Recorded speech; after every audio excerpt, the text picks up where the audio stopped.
again. Hello, I love you, won't you tell me? Guys, welcome back to my channel. Today we are continuing our American Poet series with Mr. James Douglas Morrison, my spirit animal, my one true love. And he is one of the best American poets ever, in my opinion, and definitely doesn't get enough attention for being a poet. Most people give him a lot of cred for his work as the lead singer of The Doors, which, you know, obviously he deserves that. But he was a poet, I believe, first and foremost. So I really want to celebrate him in that way. Today we are doing another poem from his Wilderness book. This is The Lost Writings of Jim Morrison, Wilderness, Volume 1. Volume 2, I believe, is The American Night, and we will do some poems out of that one in the future.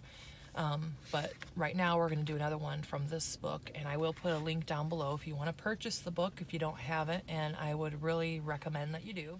This poem that we're going to do is an untitled one, but it is for Pam.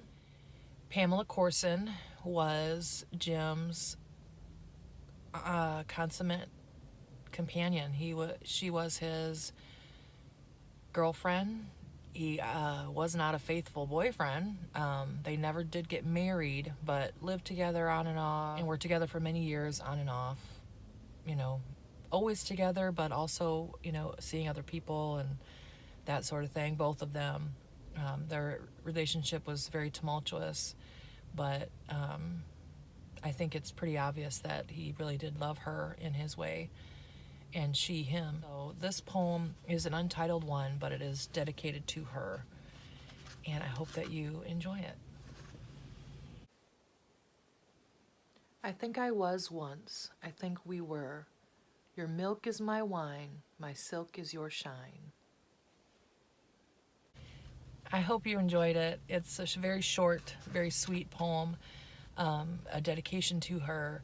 And to me, at the beginning, when he says, I think we were, and I think I was once, I think he's talking about in love, being in love. I think that's what he's meaning. I think, you know, all of us search for that one or that love of our lives. And although they had many other relationships, I think that Pam was the love of his life. And I think that's what he's trying to say in the beginning, that he thinks that, you know, at one time theirs was a true love, a great love, and at one time they were in love, and he was. I think that's what he's saying.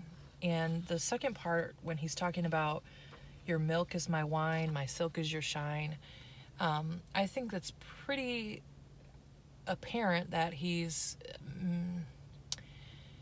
talking about her essence, right? Milk being like the essence. And I don't think he has anything to do with like mammary glands or anything like that. I think when he says milk, he's talking about a soul or the essence of her, and it being wine as in it being something that is intoxicating, warming, fulfilling. And silk, I think same sort of thing. Silk as in his, when you think about silk, you think of shimmery, soft, you know. And I think that that's what he's saying, his coolness, his maybe soul too is what he's talking about. But I think what he's talking about is that very deepest, most basic part of himself is her shine, meaning that it is her, what makes her happy, what makes her fulfilled, so that they are that thing for each other. That's what I'm getting out of it. I would love to hear what you get from it. Please leave me a comment and let me know what you're thinking. Please hit that subscribe button. Please like it. And I hope you will continue to follow the channel and listen to some more from Mr. Mojo Risen and our other poets in the future. Talk to you soon. Since the first poem we did was so short, I'd like to do a second one on this episode. This one is also untitled and also from the Wilderness book. People need connectors, writers, heroes, stars, leaders to give life form. a child's sandboat facing the sun, plastic soldiers in the miniature dirt war, forts, garage rocket ships, ceremonies, theater, dances, to reassert tribal needs and memories, a call to worship, uniting above all, a reversion, a longing for family, and the safety, magic of childhood. This one, I think, is about nostalgia and the important things in our lives that we are all seeking. We all need teachers and heroes and writers, leaders. He mentions things that are reminiscent of childhood. Plastic soldiers, so like the little army guys, rocket ships, imagination, right? These things that are the cornerstone of a happy childhood. And I think what he's trying to tell us is that as we grow up and we mature and we're leading our adult lives, what we're always searching for is that feeling of purity and happiness and safety that comes when you're a child.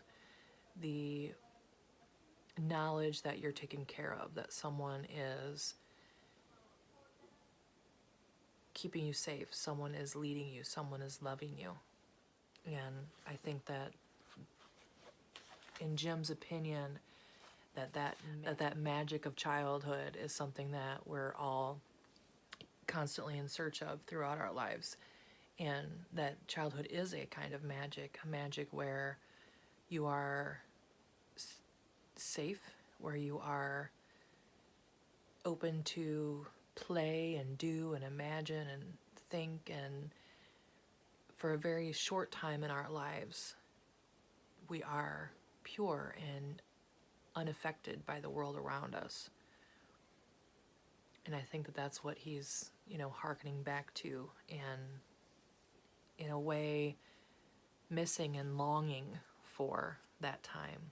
And I think all of us, I think it's beautiful, really beautiful. And I hope you liked it too, and I would really love to hear what your thoughts are on it. So please leave me a comment and let me know what you're thinking. And please subscribe so you don't miss the next installment. Have a good one, guys. Bye. Hello, I love you, won't you tell me your name? Hello, I love you, let me jump